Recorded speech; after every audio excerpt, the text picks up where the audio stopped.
वृत्त है ना, वृत्त का क्या होता है, केंद्र होता है। और तुम लोग सीखेंगे बाबू सेंटर ऑफ मास, समस्त वस्तु किसी बाबू वृत्ताकार वस्तु का द्रव्यमान कहाँ होता है, उसके सेंटर पर होता है। कहाँ होता है, सेंटर पे रहता है। अगर बाबू किसी वस्तु का द्रव्यमान उसके सेंटर पर है तो लिखा जाता है संकेंद्रित। तो संकेंद्रित का मतलब क्या हुआ, संकेंद्रित का मतलब क्या हुआ कि सब कुछ कहाँ स्थित है, केंद्र पर स्थित है। सब कुछ कहाँ स्थित है मेरे हीरो, केंद्र पर स्थित है। सुन लो बाबू, अगर बाबू सब कुछ केंद्र पर स्थित है तो लिखते हैं क्या है, संकेंद्रित है। आवृत्त में बाबू सेंटर ऑफ मास कहाँ लाई करता है, उसके सेंटर पर। समझे। तो नाभिक की परिभाषा बोलो तो, परमाणु का समस्त धनावेश तथा अधिकांश द्रव्यमान एक ठोस गोलाकार भाग में संकेंद्रित रहता है, जिसे नाभिक कहते हैं। नाभिक हो गया। अब आगे, नाभिक के चारों ओर। अब सुनो बाबू, जैसे इलेक्ट्रॉन क्या होता है समझ लो, इलेक्ट्रॉन क्या होते हैं ये भी समझो। इलेक्ट्रॉन को तुम लोग समझना इंसान, इलेक्ट्रॉन को क्या समझना, इंसान। तो इलेक्ट्रॉन क्या है, इंसान है, वो भी एक क्या है, इंसान है। जैसे आप लोग जब आते थे पढ़ने मेरे यहाँ तो अलग अलग घर से बच्चे आते थे, याद है। और सबका जब छुट्टी होता था तो सब लोग अपने अपने घर में जाते थे ना, कि ऐसा नहीं ना कि तुम दूसरे घर में चले गए, वो मेरे घर में चला गया, ऐसा नहीं होता था। तो हर इंसान का अपना एक क्या होता है, घर होता है। आपका भी एक घर होगा भगवान की दया से, उनका भी एक घर होगा भगवान की दया से। सबका अपना अपना एक क्या होता है, घर होता है। हर इंसान का अपना एक घर होता है। तो इलेक्ट्रॉन का भी अपना एक क्या होता है, घर। तो बाबू जो जितने इलेक्ट्रॉन होते हैं वो अपने घर में रहते हैं, दूसरे घर में नहीं रहते हैं। तो बाबू यहाँ पर इलेक्ट्रॉन जिस घर में रहता है उसे कक्षा कहते हैं, ऑर्बिट। क्या कहते हैं, ऑर्बिट। तो इलेक्ट्रॉन कहाँ रहता है बाबू, अपने घर में। दूसरे घर में रहेगा, इलेक्ट्रॉन किससे रहता है, अपने घर में। तो बोलोगे नाभिक के चारों ओर इलेक्ट्रॉन अपनी निश्चित, हर व्यक्ति का घर क्या होता है, निश्चित। आप लोग अपने घर का पता देते ना, वार्ड नंबर 2, हमारे घर का नंबर 203, ऐसा होता है ना। तो इलेक्ट्रॉन का भी अपना एक क्या होता है, घर होता है। और इलेक्ट्रॉन के घर को हम क्या बोलते हैं, कक्षा, क्लास नहीं, ऑर्बिट। क्या बाबू, ऑर्बिट। समझे। तो क्या बाबू, नाभिक के चारों ओर इलेक्ट्रॉन, क्या बाबू, नाभिक के चारों ओर इलेक्ट्रॉन अपनी निश्चित घर में। तो घर अच्छा नहीं है बाबू, यहाँ क्या बोलोगे, अपनी निश्चित कक्षाओं में परिक्रमण करते रहते हैं। क्योंकि हर इंसान का अपना एक घर होता है, उसी प्रकार से हर इलेक्ट्रॉन का भी अपना एक क्या होता है, घर होता है। वह इलेक्ट्रॉन अपने घर में ही चक्कर लगाएगा, दूसरे घर में चक्कर नहीं लगाएगा। और बाबू यहाँ परमाणु में घर को क्या बोलते हो, कक्षा। तो इलेक्ट्रॉन अपने घर में चक्कर, ये लिखोगे नहीं, इलेक्ट्रॉन अपने निश्चित कक्षा में परिक्रमण करते रहते हैं।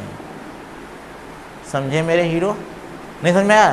तो अब बोलोगे पहले परमाणु लिख दिए, फिर नाभिक लिख दिए, अब क्या लोगे सर, इलेक्ट्रॉन। तो नाभिक के चारों ओर, क्या बाबू, नाभिक के चारों ओर इलेक्ट्रॉन अपनी कि दूसरे की, अपनी।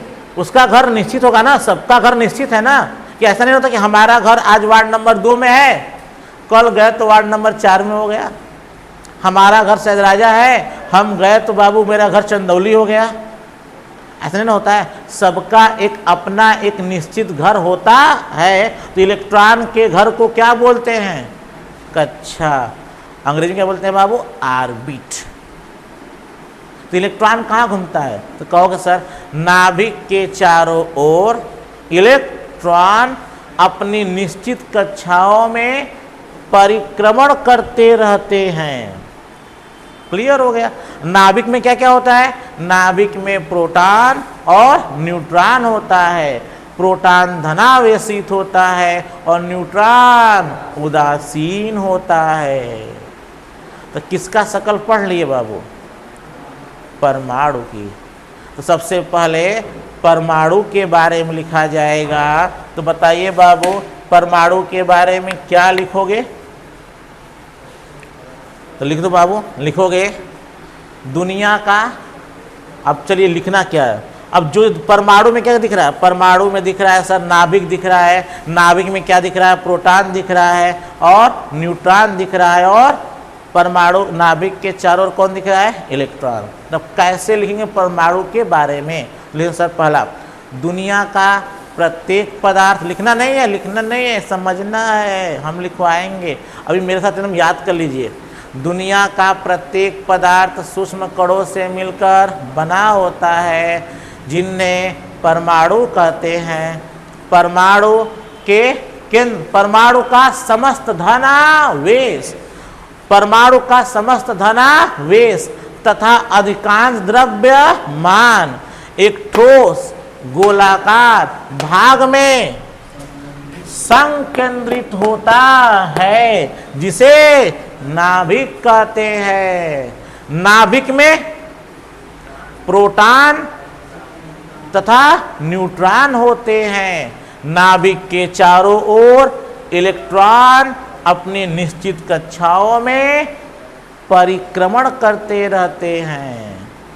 अपनी निश्चित कक्षाओं में परिक्रमण करते रहते हैं। हो गया? अब क्या बचा है?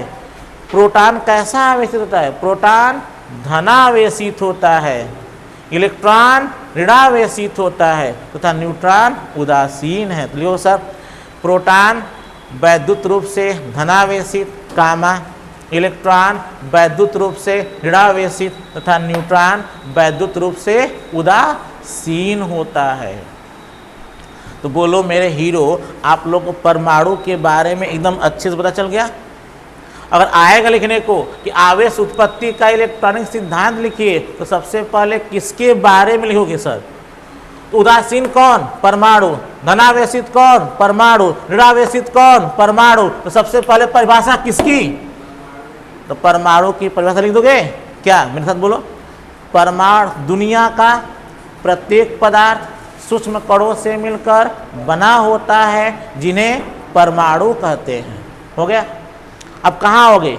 नाभिक में। परमाणु का समस्त धनावेश तथा अधिकांश द्रव्यमान एक ठोस गोलाकार भाग में संकेंद्रित रहता है, जिसे नाभिक कहते हैं। नाभिक में प्रोटॉन एवं न्यूट्रॉन होते हैं। नाभिक के चारों ओर इलेक्ट्रॉन अपनी निश्चित अस्थायी कक्षाओं में परिक्रमण करते रहते हैं।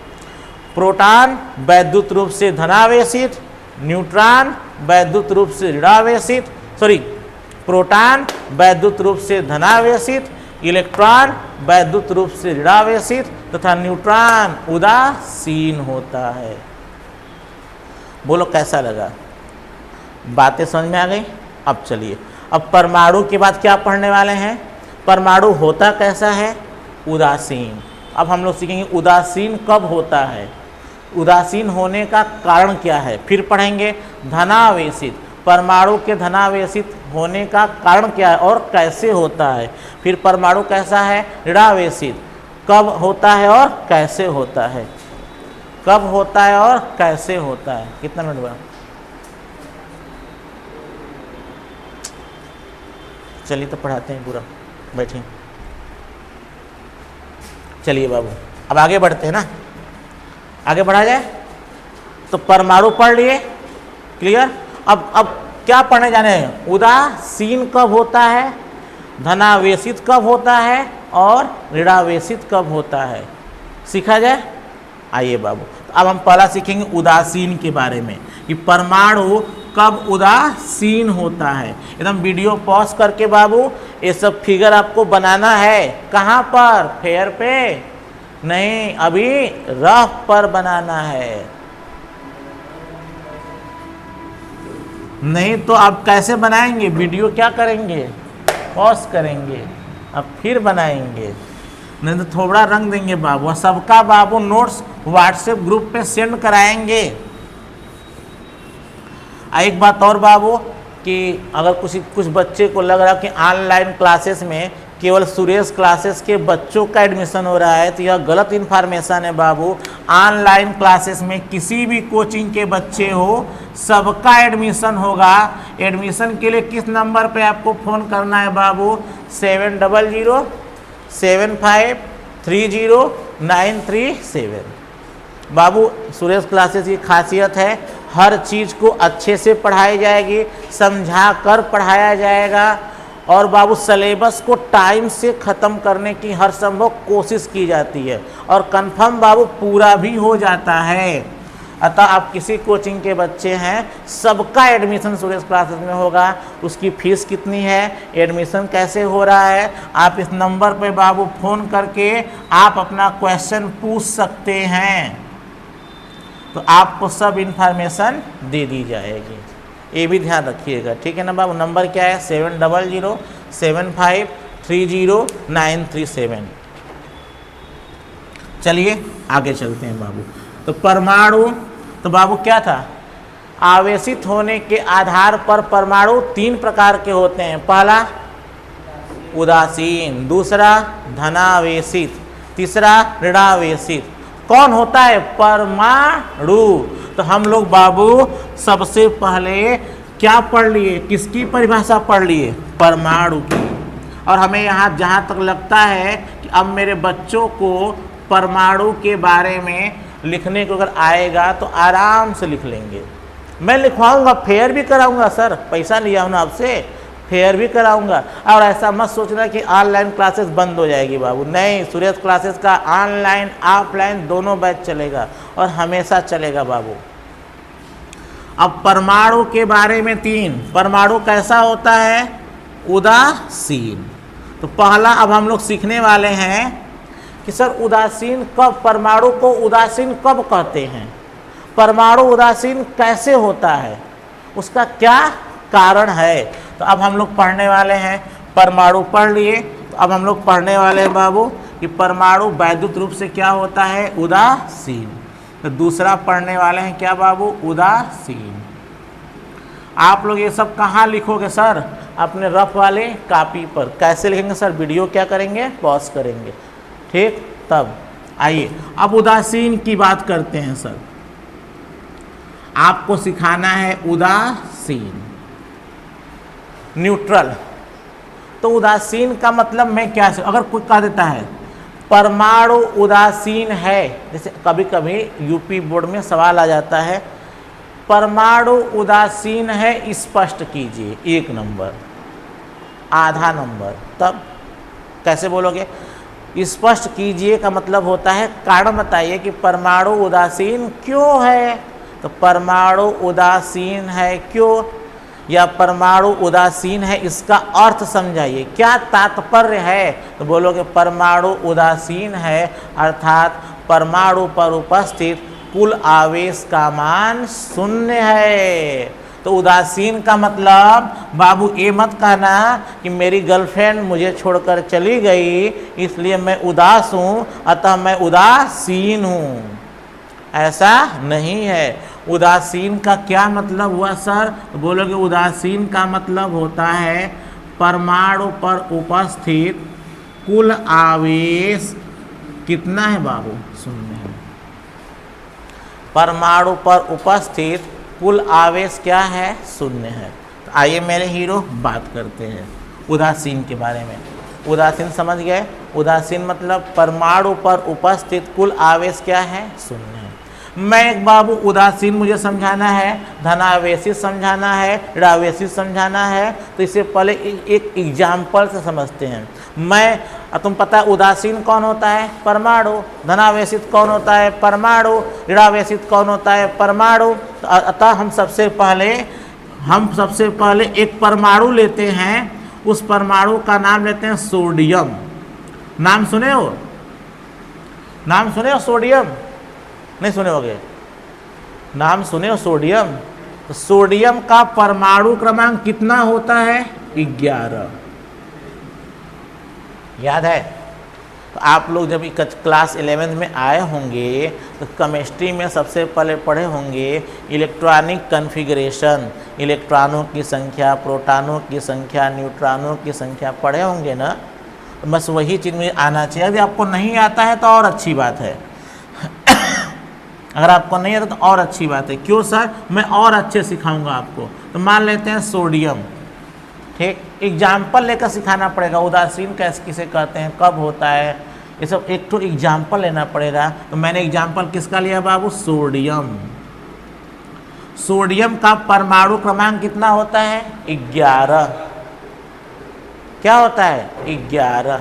और उसका बाबू परमाणु भार कितना होता है? 23। कुछ ऐसा जानते हो आप लोग? नहीं ना जानते? जानते हो तो अच्छी बात है, नहीं जानते हो तो और अच्छी बात है। क्लियर? घबराने की बात नहीं है। आइए बाबू, तो सोडियम का परमाणु क्रमांक कितना होता है? 11। आप बस इसे जानिए, सोडियम का परमाणु क्रमांक कितना होता है? 11। तो आपको आपके सर सिखाए होंगे कि परमाणु क्रमांक बराबर याद है इलेक्ट्रॉनों की संख्या बराबर प्रोटॉनों की संख्या। भूल गए होंगे। परमाणु क्रमांक बराबर इलेक्ट्रॉनों की संख्या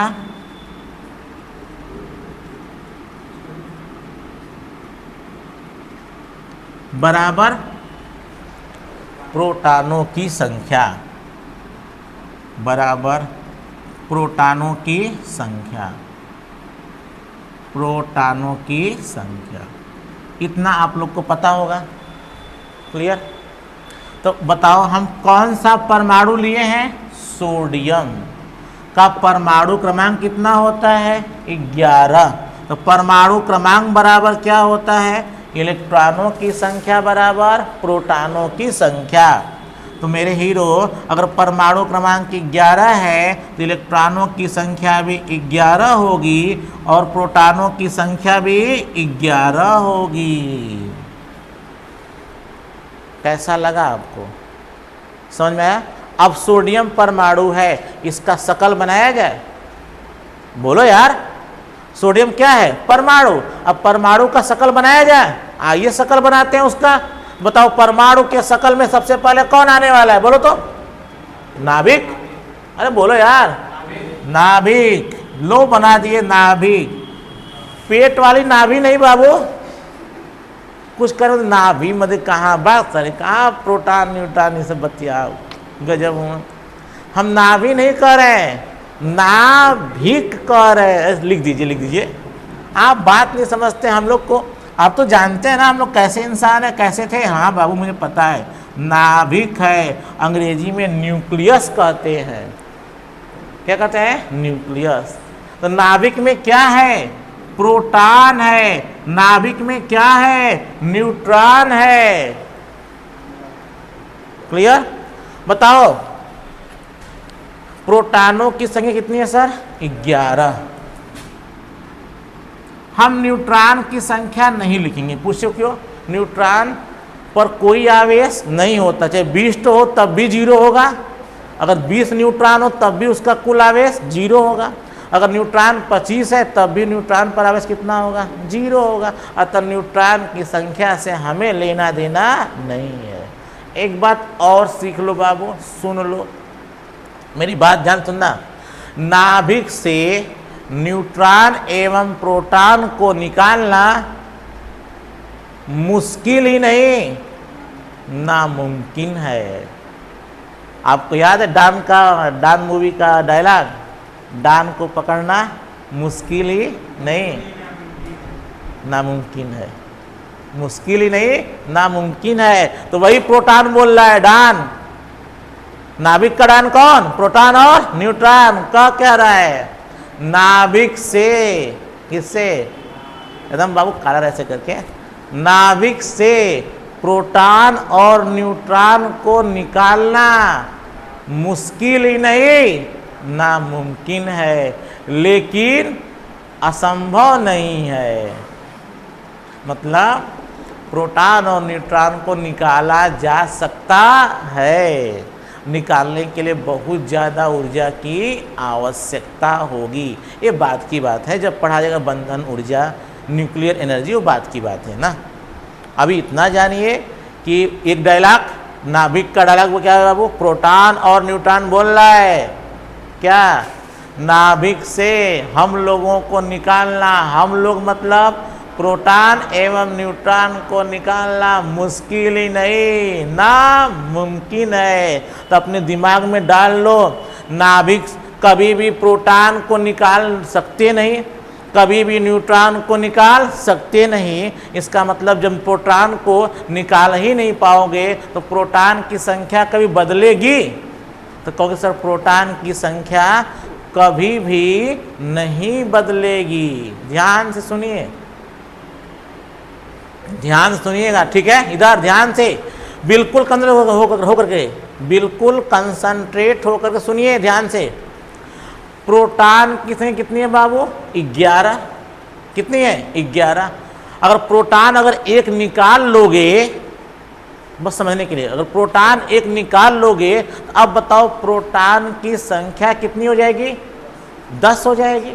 2 निकाल दिए तो 9 हो जाएगी, 3 प्रोटॉन निकाल दिए तो 8 हो जाएगी। जब कब घटेगा कब बढ़ेगा, मान लो एक प्रोटॉन नाभिक में डाल दिए तो 12 हो जाएगा, 2 और डाल दिए तो 13 हो जाएगा, 3 डाल दिए तो 14 हो जाएगा। तो प्रोटॉन की संख्या कब घटेगी कब बढ़ेगी, निकालोगे नाभिक से प्रोटॉन निकालोगे तो घटेगी, नाभिक में प्रोटॉन डालोगे तो बढ़ेगी। लेकिन मैंने क्या बोला, नाभिक से प्रोटॉनों को निकालना और नाभिक में प्रोटॉन को डालना मुश्किल ही नहीं नामुमकिन है। अर्थात नाभिक से तुम प्रोटॉन को कभी निकाल नहीं सकते और नाभिक में कभी प्रोटॉन तुम डाल नहीं सकते। तो बताओ, जब तुम न निकाल सकते हो न डाल सकते हो तो प्रोटॉन की संख्या कभी बदलेगी, बोलो हीरो। अर्थात नाभिक में प्रोटॉनों की संख्या सदैव नियत होती है, कभी बदलती नहीं है। सिखा पाए, आया कि नहीं? तो बताओ किसकी संख्या नियत रहती है, प्रोटॉन और न्यूट्रॉन के। मैं न्यूट्रॉन की बात क्यों नहीं कर रहा हूँ, न्यूट्रॉन पर कोई आवेश नहीं होता है, इसलिए मैं न्यूट्रॉन की बात नहीं कर रहा हूँ। मैं किसकी बात कर रहा हूँ, प्रोटॉन की। तो मुझे बताओ आपने क्या सीखा, क्या नाभिक से प्रोटॉन निकाल लोगे? तो अर्थात जब नाभिक से प्रोटॉन नहीं निकाल पाओगे तो पहले प्रोटॉन 11 है तो अभी भी प्रोटॉन कितना होगा, 11 ही होगा। कोई एक प्रोटॉन डाल दोगे क्या इसमें, परमाणु के नाभिक में? नहीं बाबू, 11 से 12 नहीं होगा। अर्थात आपने क्या सीखा, नाभिक में न्यूट्रॉनों की संख्या कभी बदलती नहीं है। ध्यान सुनो सर, नाभिक में प्रोटॉनों की संख्या,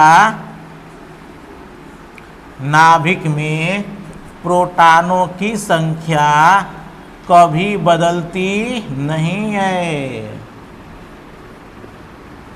नाभिक में प्रोटॉनों की संख्या कभी बदलती नहीं है। मतलब अगर 11 है तो हमेशा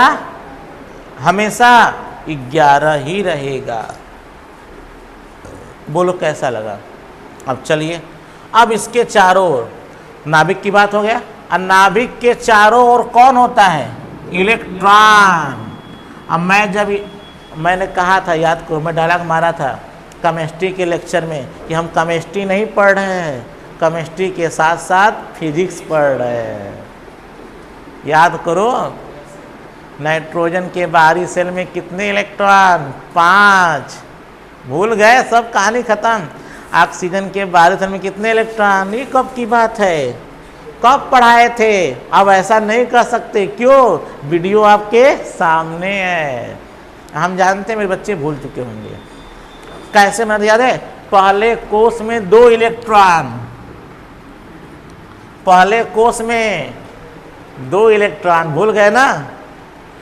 पहले कोष में 2 इलेक्ट्रॉन, दूसरे कोष में 8 इलेक्ट्रॉन। अब कुल कितना इलेक्ट्रॉन भरना है बाबू आपको? 11। तो दूसरे में कितना? 8 इलेक्ट्रॉन।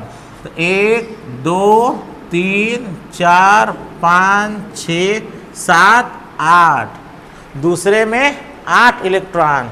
अब तीसरे कोष में कितना होगा? 8 2 10, कितना बचा बाबू? 1। तो तीसरे कोष में 1 इलेक्ट्रॉन।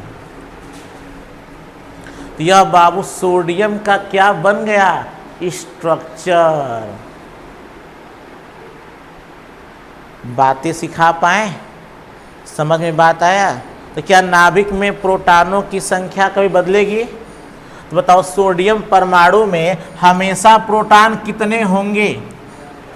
11। हमेशा प्रोटॉन कितने होंगे?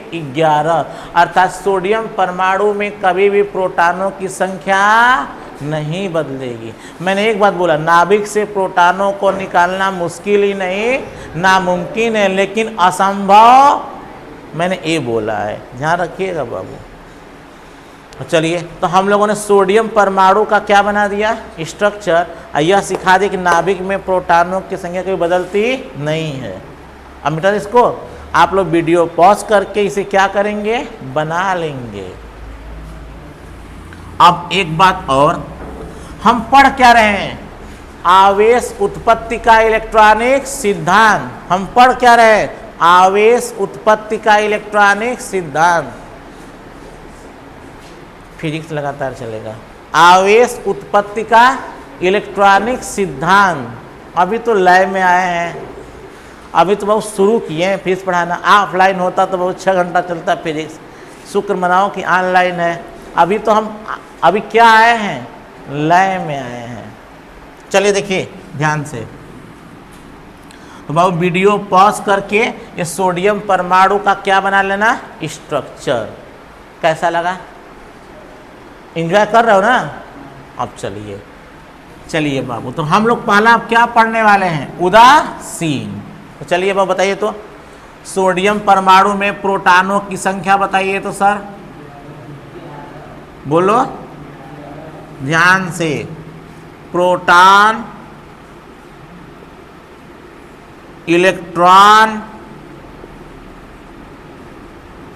अच्छा ये बताओ हमें, प्रोटॉन इलेक्ट्रॉन, मैं न्यूट्रॉन की बात क्यों नहीं कर रहा हूं? तो परमाणु आवेशित किसके साथ होता है? इलेक्ट्रॉन और प्रोटॉन की वजह से होगा। लेकिन न्यूट्रॉन पर कोई आवेश नहीं है, इसलिए हाँ उससे लेना देना नहीं है। तो बाबू यहाँ लिख दिए प्रोटॉन, यहाँ लिख दिए इलेक्ट्रॉन, यहाँ लिखा गया संख्या। ये मेरे हीरो क्या लिखा गया? संख्या। यहाँ क्या लिखे? आवेश। क्या बाबू? आवेश। क्लियर मेरे हीरो? अब ध्यान देना, ध्यान देना, ध्यान देना बाबू। बताओ प्रोटॉन कितना है? तो कहोगे सर सोडियम परमाणु में प्रोटॉन कितना है? 11 है। कितना है? 11 है। इलेक्ट्रॉन की संख्या बताओ? 11 है। ठीक, अभी जस्ट नहीं है, लिखवाए थे परमाणु क्रमांक बराबर प्रोटॉनों की संख्या बराबर इलेक्ट्रॉनों की संख्या। तो प्रोटॉनों से कितने हो गए बाबू? 11। इलेक्ट्रॉनों की संख्या कितनी होगी बाबू? 11। अभी मैं पिछले वाले वीडियो में क्या बताया था? एक इलेक्ट्रॉन पर कितना आवेश होता है? -e।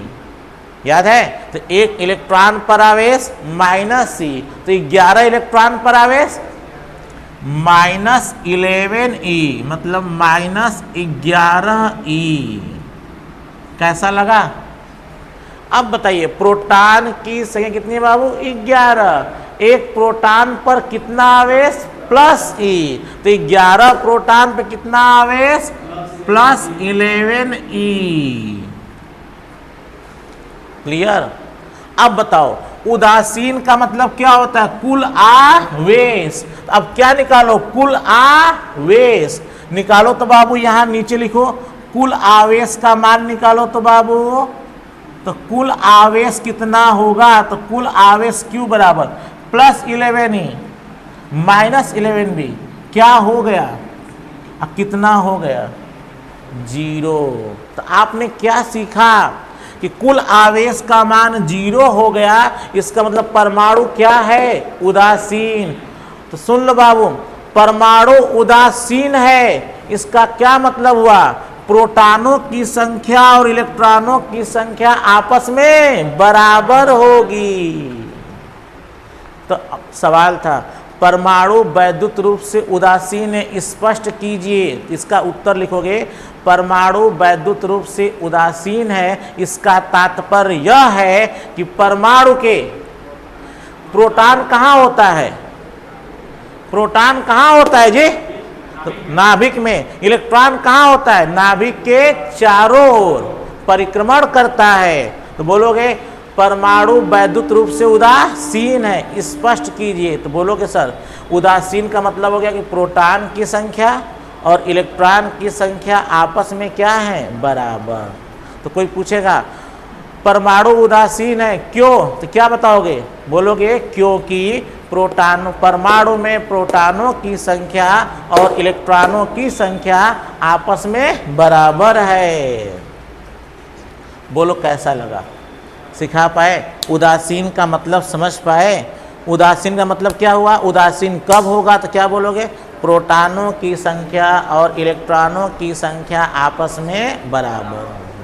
लेकिन बाबू आपको फिजिक्स में नंबर पाना है ना, क्या पाना है, ये समझने वाली बात हुई।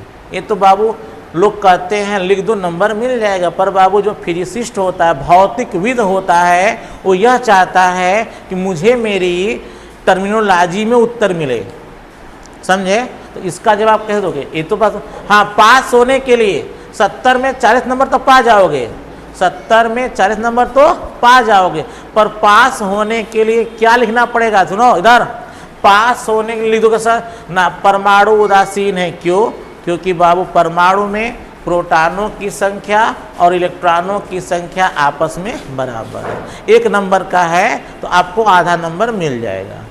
लेकिन अगर आप चाहते हो 70 में 65 जाना है, 66 जाना है, 67 जाना है, तो क्या बोलोगे, परमाणु वैद्युत रूप से उदासीन है क्योंकि परमाणु के ना प्रोटॉन कहाँ होता है, नाभिक में। तो बोलो क्योंकि परमाणु के नाभिक में उपस्थित प्रोटॉनों की कुल संख्या कामा, ये कहाँ घूमता है, नाभिक के चारों ओर, नाभिक के चारों ओर परिक्रमण कर रहे, घूम रहे नहीं, परिक्रमण कर रहे इलेक्ट्रॉनों की कुल संख्या के बराबर होता है। अतः परमाणु वैद्युत रूप से उदासीन है। तो प्रोटॉन कहाँ मिला बाबू आपको, नाभिक में। एक कहाँ है बाबू इलेक्ट्रॉन, नाभिक के चारों ओर, नाभिक के।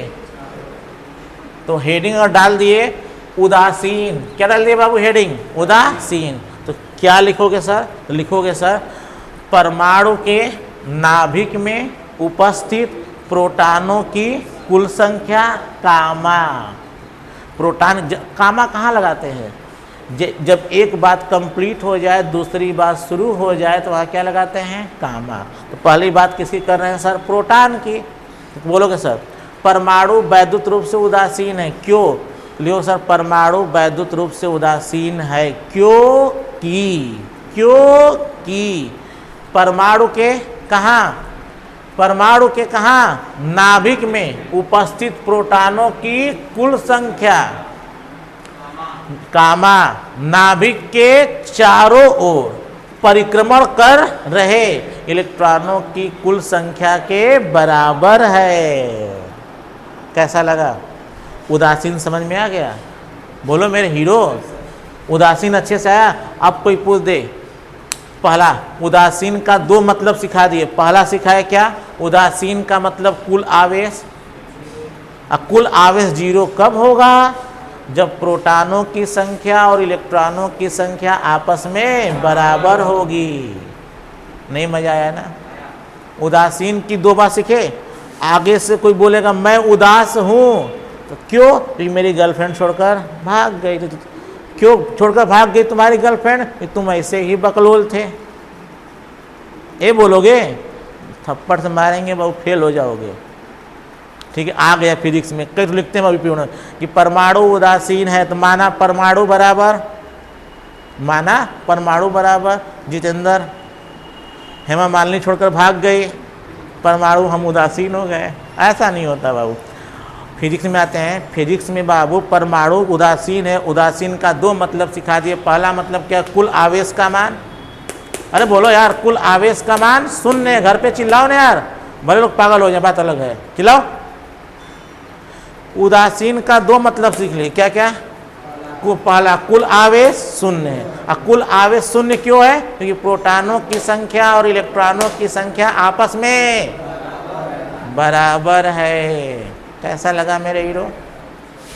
तो परमाणु वैद्युत रूप से उदासीन है, तो क्या बोलोगे?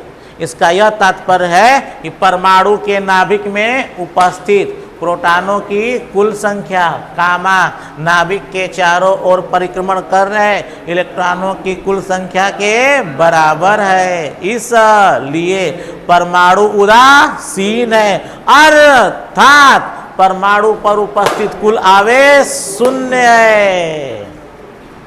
सिखा दिए। ये उदासीन सीखे। क्या सीखे? उदासीन। अब सीखेंगे बाबू धनावेशित और ऋणावेशित। अभी लाइव में है बाबू ना, अब मत बस पढ़ो अब। तो बाबू उदासीन क्लियर हो गया। क्या आया? उदासीन क्लियर हो गया। अब बाबू क्या सिखाने वाले हैं? परमाणु धनावेशित कैसे हुआ। अगर कोई बोल दिया, जैसे 2-3 सवाल आ गया बना, परमाणु धनावेशित है स्पष्ट कीजिए, परमाणु उदासीन है स्पष्ट कीजिए, परमाणु ऋणावेशित है स्पष्ट कीजिए। तो पहले सिखा दिए परमाणु उदासीन है स्पष्ट कीजिए। क्या लिखोगे सर? क्या लिखोगे सर? परमाणु उदासीन है क्योंकि परमाणु के नाभिक में उपस्थित प्रोटॉनों की कुल संख्या नाभिक के नाभिक के चारों ओर परिक्रमण कर रहे इलेक्ट्रॉनों की कुल संख्या के बराबर है। अतः परमाणु उदासीन है, अर्थात परमाणु पर उपस्थित कुल आवेश शून्य है।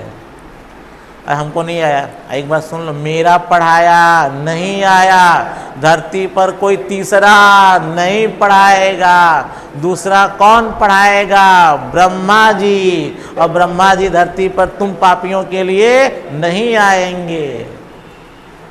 मेरे पढ़ाने के बाद अगर आपकी लाइफ चेंज नहीं होती है तो समझिए आपका किस्मत फूटा हुआ है। क्लियर बाबू? मिटाए इसको। हम बड़ी भौकाल मार लिए कि नहीं बाबू? आइए। तो बाबू उदासीन हो गया। क्या हो गया? वीडियो पॉज करके अपने रफ पर छाप लेंगे, नहीं तो थप्पड़ पीटेंगे, वर्चुअली पीटेंगे बाबू। अब इसे मिटाते हैं। ठीक है, अब धनावेशी सीख लिया जाए और फिर ऋणावेशी सीख लेते हैं बाबू। आज की टॉपिक फिजिक्स में कंप्लीट हो जाएगी। जो कब से कह रहे थे सर फिजिक्स कब पढ़ाएंगे बाबू, तो सुरेश क्लासेस है। सुरेश क्लासेस में बाबू एक चैप्टर एक दिन में कंप्लीट हो जाता है, और अच्छे से एकदम ऐसे ही सिखा कर। ऐसा नहीं कि हम भागते हैं, भाग रहे हैं नहीं ना। पहला चैप्टर फिजिक्स कब कंप्लीट हो जाएगा पता नहीं चलेगा। अभी काउंट मत करना, आपकी क्लास काउंट होगी कब से? सितंबर, अक्टूबर, नवंबर, दिसंबर, जनवरी, फरवरी, मार्च। 15 मार्च को आपका सिलेबस आपके हाथों में होगा। 6.5 महीना। ठीक है, बहुत है। चलिए, अब तो बाबू ऑनलाइन में 2 घंटा पढ़ा दिए, तो ऑनलाइन का 2 घंटा ऑफलाइन के 6 घंटा के बराबर है। ऑनलाइन में 6 घंटा पढ़ा दिए तो बाबू कई हफ्ते का हो जाएगा। लेकिन एक बात है, ऑनलाइन में एक फ़ायदा है कि आप पीछे वीडियो बैक करके देखिए, आगे बढ़ा के देखिए। मेरी बात सुनने का मन कर रहा है तो सुनिए, मेरी बात सुनने का मन नहीं कर रहा फॉरवर्ड कर दीजिए। सुनोगे तभी मजा आएगा, बिना सुने क्या। आइए बाबू, उदासीन सिखा दिए, वीडियो पॉज कर लेना बाबू, ठीक है। अब चलिए दूसरा सीखते हैं, धनावेशित।